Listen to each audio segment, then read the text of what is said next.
Goeiedag broers en susters, baie welkom by vandag se erediens. Ons is nog in Paastyd en ons lees vandag uit die tweede laaste en die heel laaste hoofstuk in die hele Bybel.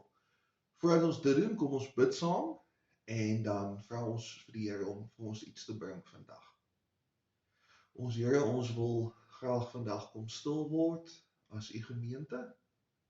Here, ons wil graag hoor wat u vandag vir ons wil sê en ons wil graag hoor hoe dit ook ons wêreld aanraak. Ons bid dit in Jesus naam.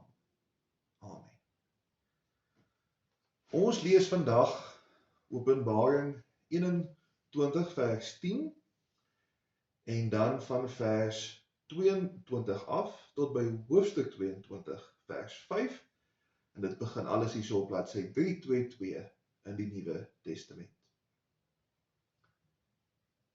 Hy het my toe deur die Gees na 'n groot en hoë berg geneem en aan my die heilige stad Jerusalem gewys, wat van God uit die hemel neergedaal het. 'n Tempel het ek egter nie in haar gesien nie, want die Here God, die Almagtige en die Lam is haar tempel. Ook het die stad nie die son en die maan nodig om haar te verlig nie, want die heerlikheid van God het haar verlig en die Lam is haar lamp. En die nasies leef in haar lig, en die konings van die aarde sal hulle heerlikheid na haar toe bring.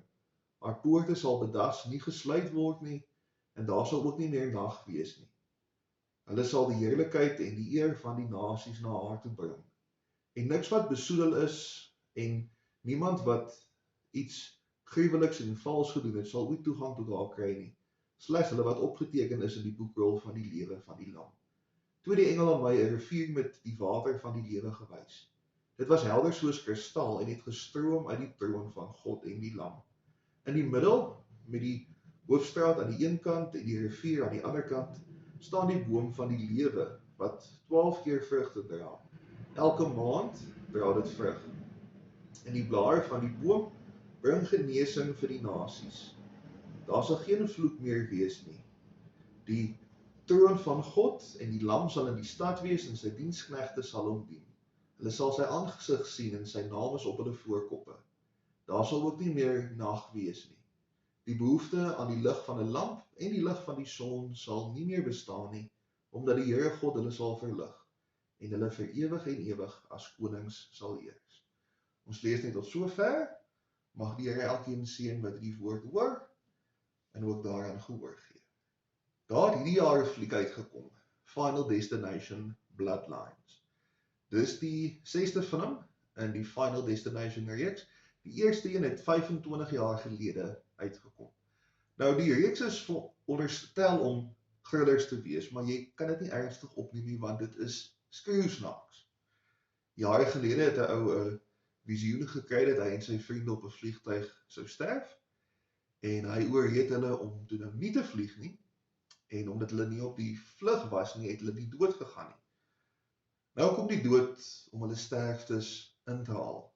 En die mense sterf op hierdie belaglike, onmoontlike vratsongelukke die heeltyd. Een is nog snaakser as die volgende een. So dis veronderstel om angswekkend te wees. Maar dit is so snaaks, want dood moet hierdie mense dood. Dis waar die titel van die filmreeks ook vandaan kom, dit is hulle finale bestemming. Nou vir God se kinders lyk die finale bestemming aansienlik meer rooskleurig as dit. Ons lees van 'n ongelooflike toneel in vandag se skriflesing. Kom ons gaan net gou weer puntsgewys deur wat ons gelees het. Geen tempel nie, geen son of maan nie, want dit is nie meer nodig nie. Al die konings is op een plek by mekaar en hulle bring hulle eer vir die stad. Daar is nie meer gevaar nie, so die hekke van die stad, die poorte is altyd oop. Daar is nie iets wat besoedel is of enige sonde meer nie. Alles en almal is net goed en reg. Daarso is genoeg water, daarso is genoeg vrugte en daar's genoeg medisyne vir almal. God se troon is in die stad en almal in die stad dien die Here saam.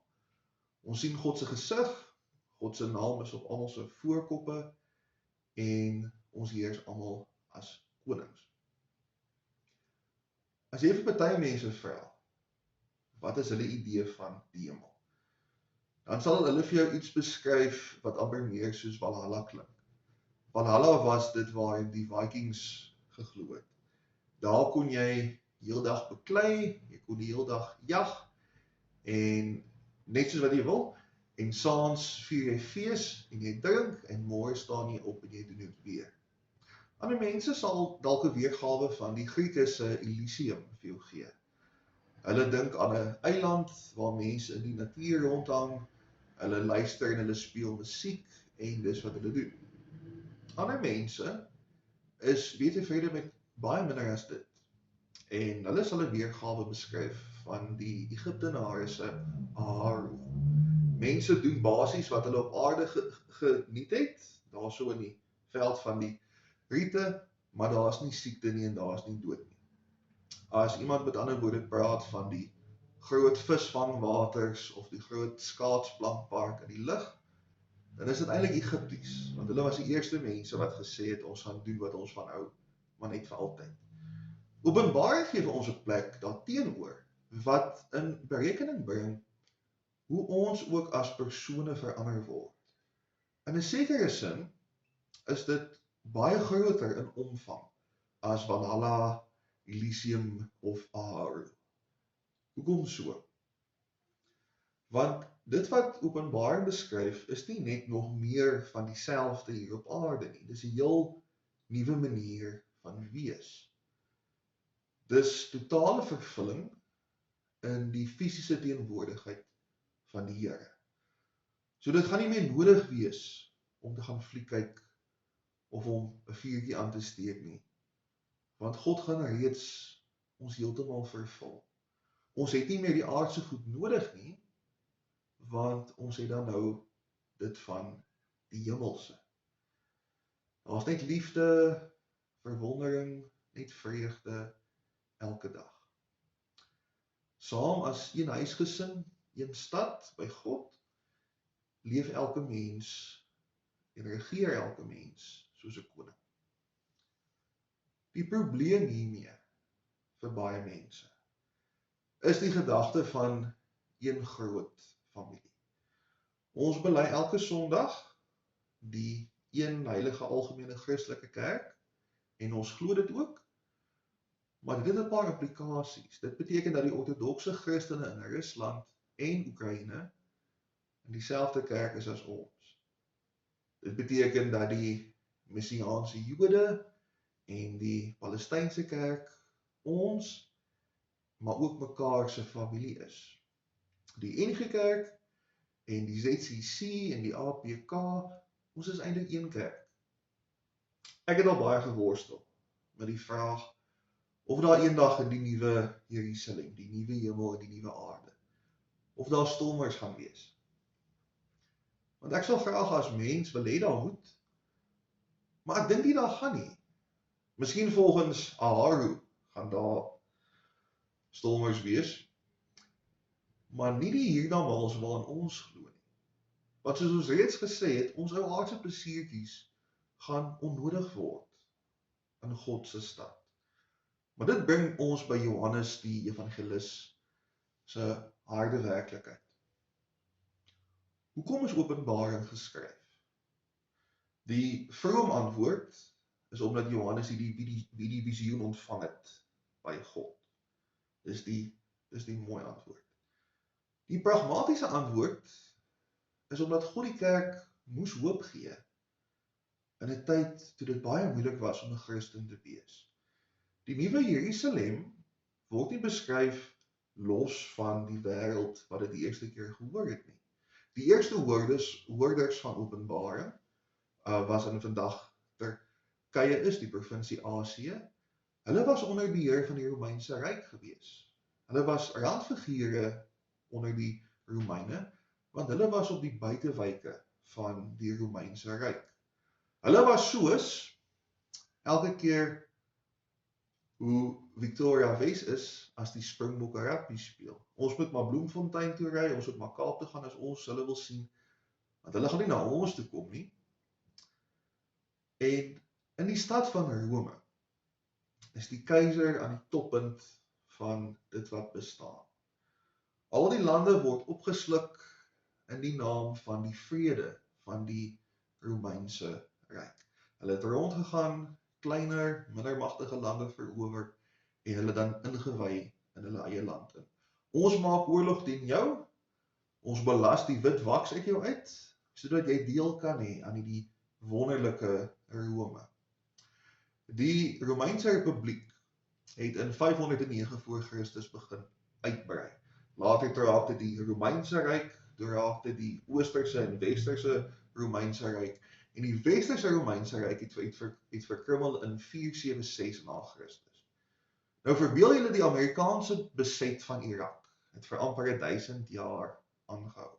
Hulle het aangehou om daar te wees, 'n militêre teenwoordigheid te hê, olie gevat vir 1000 jaar. Nou dis die Romeine vir jou.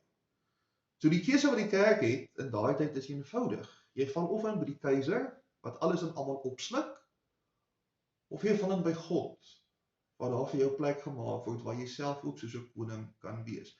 En dit klink nou so 'n maklike keuse. Dit klink so voorhandliggend. En tog sien ons deur die wêreldse geskiedenis hoeveel mense eintlik liewer is vir 'n keiser as vir God. Daar is altyd die volgende iemand wat dan die wêreld gaan red en gaan regbring. Teen wie gaan hulle ons kom red?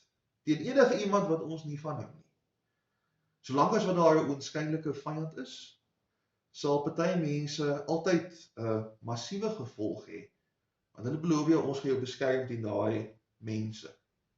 Dit was die rooi gevaar en die geel gevaar, allerhande verskillende gevare. Ons gaan jou beskerm daarteen. Ek voel baie keer mense sal agter enigiemand aanloop, behalwe agter Jesus aan. Want daar's nie meer 'n amptelike keiser nie, maar die idee van keizerskap. Die idee van een land wat alles moet hê, het nooit verdwyn nie. Nou ek wil nie te veel sê oor die Suid-Afrikaanse vlugtelinge in Amerika nie. Ek is baie lief vir die gemeente, ek is baie lief vir my werk, ek wil nie graag afgedank word nie. Maar die rede hoekom ek Final Destination genoem het, is omdat ons ook as kinders van God 'n voorland het. Nou nie die belaglike sterftes van die fliek nie, maar die eenheid in God se nuwe oorvloedige Jerusalem. Dis hoe dinge gaan wees, en ons kan dit nie verander nie. Ons moet dit ook nie verander nie. Daar is nie vyande en oorlog of vrees vir oorlog in God se heilige stad nie. Daar's niks wat mense uitmekaar uithou, mense skei van mekaar in God se koninkryk nie. As ons nie hou van die gedagte dat God se kerk oor die hele wêreld strek nie, gaan ons dan hou van die nuwe Jerusalem of nie? Het ek persoonlik mense wat my irriteer? Verseker. Het ek mense wat ek dalk nie 'n ewigheid mee wil spandeer nie? Jy weet dit. Maar daai mense is nog steeds my broers en susters in Christus. Hulle is deel van my geestelike familie, en hulle gaan ook eendag deel van my geestelike familie bly. En die beste van alles is, eendag, dan gaan ek net so gelukkig wees, ek gaan te gelukkig wees, dat hulle teenwoordigheid my gaan onderkry. Nou laat dit ons nie anders dink oor die mense met wie ons 'n aardbol nou al deel nie. Ek gaan met baie van hulle 'n ewigheid deel. En skielik as 'n mens nou dink oor die ewigheid en oor God se teenwoordigheid, dan lyk ons klein onder onsies skielik so onbelangrik. Dan val dit weg soos mis voor die son. Die mense wat ons vreugde steel, weet nie eers dat hulle dit doen nie. So hoekom maak ek nou die saak vir myself nog slegter deur snags te lê in Berwie en om te top en te teem oor ander mense? Vir alles dat iemand is wat ek nie persoonlik ken nie, dit is vir my nog half die ergste. So, as ek nie nou vrede in my hart kan hê oor iemand anders nie, dan sal ek dit net eendag in elk geval moet kry. Want daar is nie twis in die nuwe skepping nie. Wat ons nou al kan doen om hierdie skepping meer soos die volgende een te maak, is om met vrede en liefde te lewe. Dit is in elk geval waarin ons op pad is. Vrede en liefde tussen mense van allerlei opinies, allerlei agtergronde, is ons finale bestemming. Amen. Ons Here, ons is vandag voor U as mense wat in so 'n verdeelde wêreld leef. Selfs mense wat ons goed ken, selfs mense wat ons 'n lang pad meekom, het ander opinies as ons, hulle sien die lewe anders as ons. En hulle maak ons kwaad. Mense wat 'n ander agtergrond het as ons, hulle maak ons kwaad. Mense wat ons nie wil verstaan nie en mense vir wie ons ook nie simpatie of verstaan het nie, maak ons kwaad, Here. Maar dit gaan nie eendag so wees nie. Here, want U is vir ons almal lief. En ons vra vandag dat U ons ook sal help om almal wat oor ons pad kom, lief te hê. Here, ons weet die wêreld het U nodig. Help ons om genoeg liefde te hê, dat ons gemeenskap nou al kan begin lyk, soos wat dit eendag beslis gaan lyk.